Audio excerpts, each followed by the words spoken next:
Eşkinle döyünen yüreğimde sen. Sen benim en güzel duygum, isteğim. Fikirde, hayalda, dileğimde sen. Semaya ucalan dualarımda, eşkinle döyünen yüreğimde sen. Bir ömür yetmez ki nitkime benim, sevgimin hissimi getirim dile. Ne gerek danışım özünden sana, sen benim sevgimin özü sen elə. Bir ömür yetmez ki nitkime benim, sevgimin hissimi getirim dile. Ne gerek danışım özünden sana, sen benim sevgimin özü sen elə.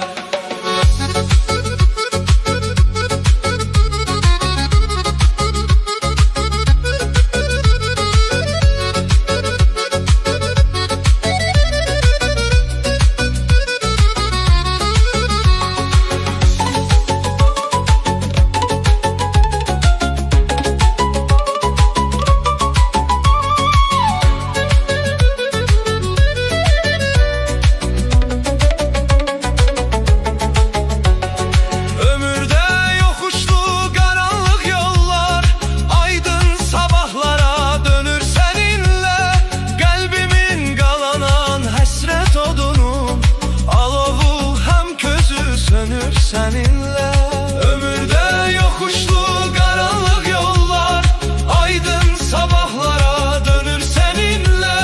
Kalbimin kalanan hasret odunun alovu hem közü sönür seninle.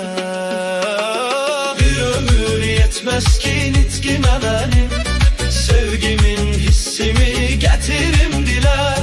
Ne gerek danışım özünden sana, sen benim sevgimin özü sen elə. Bir ömür yetmez ki nitkime benim, sevgimin hissimi getirim dile. Ne gerek danışım özünden sana, sen benim sevgimin özü sen elə. Bir ömür yetmez ki nitkime